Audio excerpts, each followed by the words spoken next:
रावसाहेब दानवे विरुद्ध सत्तार असा आता टोकाला वाद गेलेला आहे। भाजपचे नेते माजी केंद्रीय रेल्वे राज्यमंत्री रावसाहेब दानवे ते मुरबी राजकारणी म्हणून ओळखले जातात। गावचे सरपंच ते 2 वेळा आमदार, 5 वेळा सलग जालन्याचे खासदार, 2 वेळा केंद्रात राज्यमंत्री, पक्षाचे प्रदेशाध्यक्ष असा त्यांचा राजकीय प्रवास राहिला आहे। 2024च्या लोकसभा निवडणुकीत महायुतीतील घटक पक्षाकडूनच दागाफटका झाल्याने दानवे यांच्या विजयाला षटकार हुकला होता। आपल्या पदाला हातभार लावणाऱ्यांचाच करेक्ट कार्यक्रम आता त्यांनी सुरू केला आहे। जालन्यात आमदार अर्जुन खोतकर यांनी विधानसभा निवडणुकीआधी रावसाहेब दानवे यांची त्यांच्या निवासस्थानी जाऊन भेट घेतली होती। त्यानंतर खोतकरांच्या विधानसभेचा मार्ग काहीसा मोकळा झाला। सिल्लोड सोयगाव मतदारसंघात मात्र अब्दुल सत्तार यांच्या विरोधात रावसाहेब दानवे यांनी वेगळी भूमिका घेतली आहे। सिल्लोडचे पाकिस्तान होत आहे हे विधान आणि मतदारसंघात सत्तारांनी वाटलेल्या साड्यांची होळी या दानवेच्या खेळीने अब्दुल सत्तारांच्या बिस्मिल्ला थोडक्यात हुकला। आता रावसाहेब दानवे अब्दुल सत्तारांचा प्राण असलेल्या नगर परिषदेच्या निवडणुकीत त्यांना धक्का देण्याच्या तयारीत लागले आहेत। राजाचा जीव जसा पिंजऱ्यातल्या पोपटात होता तसा जीव अब्दुल सत्तार यांचा आता नगर परिषदेतील सत्तेत असलेलं बोललं जात आहे। या सत्तेच्या जोरावर अब्दुल सत्तार यांनी त्यांच्या 30 वर्षाच्या राजकारणात 4 वेळा मंत्रिपद, आमदारकी, जिल्हा बँक, दूध संघ आणि सिल्लोड सोयगाव मतदारसंघातील बहुतांश स्थानिक स्वराज्य संस्थांमध्ये आपली सत्ता कायम राखलेली आहे। आता या सत्तार यांच्या नगर परिषदेतील सत्तेच्या पोपटाची मान मोडण्याची रणनीती रावसाहेब दानवे आणि स्थानिक भाजपचे पदाधिकारी आखताना दिसत आहेत।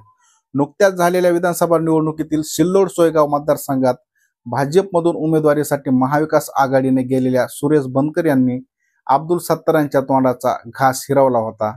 पण अवघ्या 2420 मतांनी सत्तारांचा करेक्ट कार्यक्रम हुकला। त्यामुळे सत्तारांनी विजयाचा चौकार लगावला असता तरी त्यांना भेटलेल्या मताधिक्याचा मोठा धक्का बसला। पराभव होता होता राहिला आणि दुसरीकडे राज्यात महायुतीचे बहुमताने सत्ता येऊन मंत्रिपद गेले। यामुळे सत्तार यांची मानसिक खच्चीकरण झाले आहे। पण मतदारसंघात ठाण मांडून त्यांनी पुन्हा गमावलेले जनमत गमावण्याचे प्रयत्न आता सुरू आहेत। दुसरीकडे भाजपने सत्तार विरोधात मतदारसंघात असलेली विरोधाची धग कुठल्याही परिस्थितीत कमी होता कामा नये याची काळजी घेणे सुरू केले आहे। सुरेश बनकर यांची भाजपमध्ये घरवापसी हा त्याचाच भाग म्हणावा लागेल। सिल्लोडचा पाकिस्तान होत असल्याचा उल्लेख केल्यामुळे टीकेचे धनी झालेले रावसाहेब दानवे यांनी पुन्हा या वादाला हवा दिली आहे।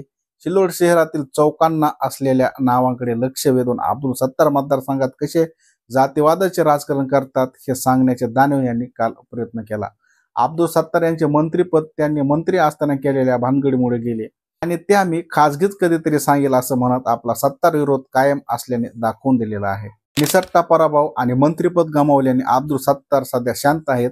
आगामी स्थानिक स्वराज्य संस्था आणि सिल्लोड नगर परिषद या निवडणुकीमध्ये रावसाहेब दानवे अब्दुल सत्तार यांच्या मुळावर शेवटचा घाव घालण्याच्या तयारीत आहेत। लोकसभा निवडणुकीतील माझा पराभव कोणत्या नेत्यामुळे नाही तर जर जनतेमुळे झाला, मी याचे श्रेय किंवा दोष दुसऱ्या कोणालाच देणार नाही असे सांगत दानवे सिल्लोडमध्ये मोठा डाऊट टाकत आहेत।